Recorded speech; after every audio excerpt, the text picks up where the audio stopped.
নমস্কার, কেমন আছেন সবাই? বন্ধুরা দেখুন, আমরা এখন সবাই স্বস্তিতে আছি, কারণ বৃষ্টি হয়ে গেছে।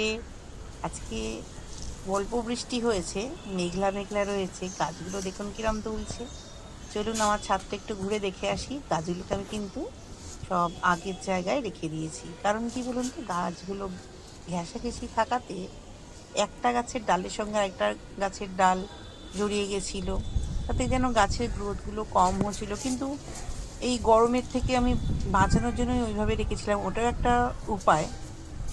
দেখুন আকাশটা দেখুন কীরকম মেঘ হয়ে আছে, যখন তখন শুরু হয়ে যাবে। দেখছেন, আর এদের আনন্দ দেখুন। ছিল সব গায়ে গায়ে ঘেঁষাঘেঁষি করে, এখন দিয়েছি আলাদা করে, সব সুন্দর করে সাজিয়ে দিয়েছি। দেখুন, মানে আনন্দের সীমা নেই যেন। গাছেরাও কিন্তু কথা বলে, জানেন কি? মানে আমরা যারা ছাদ বাগানিরা সবসময় ওদের ভালো মন্দে কারণ হয়ে রয়েছি, তারা আমরা বুঝতে পারি ওরা কি সুন্দর কথা বলে আমাদের ডাকে যেন সাড়া দেয়। এটা কিন্তু কোনো হাসির কথা নয়, একদম বাস্তব কথা। দেখুন বন্ধুরা, কলা গাছে নতুন পাতা ছেড়েছে দেখছেন। শশা গাছ, বরবটি গাছ, মানে সবাই যেন আনন্দে আছে। দেখুন কাঠগোলাপ, প্রতিদিনই ফুল নিচ্ছি আমি ওখান থেকে। এখন এই দেখুন কচু গাছ বসিয়েছি। চলুন একটু ওই দিকটা ঘুরে আসি। দেখুন এদিকের গাছগুলোর অবস্থা দেখুন। এদিকে কিন্তু ডিরেক্ট জলটা পায় না, বৃষ্টির জল যেটুকু ঝাপটা আসে সেটুকুই। যেমন এখানে আজকে সকালে কিন্তু জল দিতে হয়েছে। এই গাছগুলো দেখুন এত সুন্দর ছিল। বেদানা গাছটা একটু লম্বা, কিন্তু জলের অভাবে, তাপে ও এতটাই শুকিয়ে মানে নুয়ে পড়েছিল। আমি ওকে বাঁচানোর জন্য ওর উপর একটা ফ্লেক্স দিয়ে দিয়েছিলাম, ও আরও ঘাড় দুমড়ে পড়ে গেছে। তবে এখন কচি পাতা ছেড়ে দেখুন লঙ্কা গাছটা কিরম ঝোপের মতো হয়ে গেছে। একটু ভাবছি কাটাই ছাটাই করবো, কিন্তু প্রত্যেকটা ডালে এত পরিমাণে কুড়ি এসেছে, ইচ্ছাই করছে না ওকে ছাঁটতে। না ছেটেই তো এত ঝোপের মতো হয়ে গেছে। এ দেখুন প্রকৃতি আমার চারপাশে কি সুন্দর দৃশ্য দেখাচ্ছে। দেখুন কি সুন্দর মেঘলা আকাশ, সবুজ সাদা নীল, কি কি রং আছে দেখুন। ভারী মজা লাগছে কিন্তু দেখতে। দেখুন আমি আজকে এই আদার টুকরোগুলো বসাবো। দেখছেন এই যে সাদা সাদা অংশগুলো রয়েছে, এগুলো কলা উঠেছে। আমি গোটা আদা থেকে বটির সাহায্যে কিন্তু একটু ডিপ করে করে কেটে নিয়েছি, মানে আদা রেখে কেটেছি, কারণ বেশি গা ঘেঁষে কাটলে গাছটা কিন্তু নষ্ট হয়ে যাবে, উঠবেই না, আমরা ওখান থেকে গাছ পাবো না। এই 5টা টুকরো নিয়েছি। গত বছর বন্ধুরা এরকম একটা টুকরোই আমি বসিয়েছিলাম, সেখান থেকে যতটা আদা পেয়েছি বলার মতো নয়।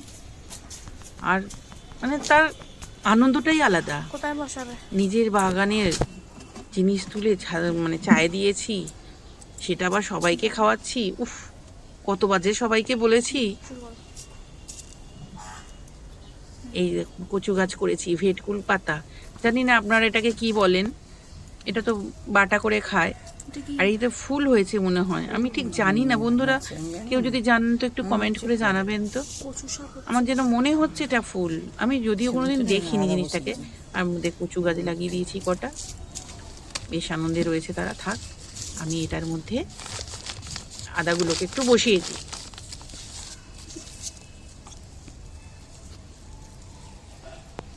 মাটিটা বেশ নরমই আছে, আমি দেখি হাত দিয়ে দেখুন চারপাশটা একটু ঠিক করে দিচ্ছি, কারণ মাটিটা যদি একটু আলো না পায় না, সেখান থেকে গাছ উঠতে দেরি হবে বা উঠবেই না, পচে যাবে। এই দণ্ডটা দিয়ে আমি কি করলাম, মাটিটা একটু গর্ত করে নিই। বেশি কষ্ট হচ্ছে না যদিও, বুঝছেন। যেহেতু 5টা টুকরো তাই 5খানায় গর্ত করলাম, একটু ঘুরিয়ে দিলাম শুধু, গর্ত বলতে তাই। তবে বন্ধুরা লক্ষ্য রাখবেন, এই কলাগুলো তো সবসময় সোজা অবস্থায় থাকে না। কলারটা যাতে সোজা থাকে, তাতে যদি একটু আদাটাকে শুয়েও দিতে হয় সেটাই করবেন, দিয়ে জাস্ট একটু হালকা মাটি চাপা দিন। দেখছেন এর কলাটা একটু বাঁকা বলে আমি কি করলাম, কলাটাকে সোজা রেখে আদাটাকে শুয়ে দিয়েছি যাতে সুবিধা হয়, গাছটা সোজা হয়। নইলে আবার গাছটা বাঁকা হলে না কোনো ডালপালা দিয়ে আবার সেটাকে সোজা করতে হবে, নইলে সেটা মাটির সাথে লুটিয়ে পড়বে। এই দেখুন 3টে টুকরো তো মনে হয় বসানোই হয়ে গেল।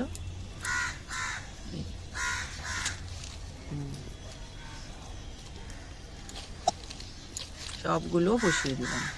আমি উপরে একটু হালকা মাটি ছড়িয়ে দিলাম। আর বন্ধুরা জল কিন্তু দেবো না, কারণ মাটি তো যথেষ্ট ভিজে, প্রতিদিনই টুকটাক বৃষ্টি হচ্ছে। এ দেখুন সব লঙ্কার চারা করেছি আমি, এইগুলো সব গাছে ভর্তি ছিল।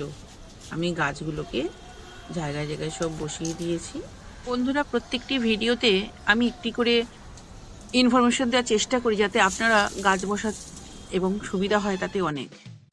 আমার ভিডিওটা ভালো লাগলে লাইক, কমেন্ট এবং শেয়ার করবেন। আমার চ্যানেলটিকে সাবস্ক্রাইব করবেন। আর যারা আনসাবস্ক্রাইব করেছেন তারা প্লিজ সাবস্ক্রাইব করবেন।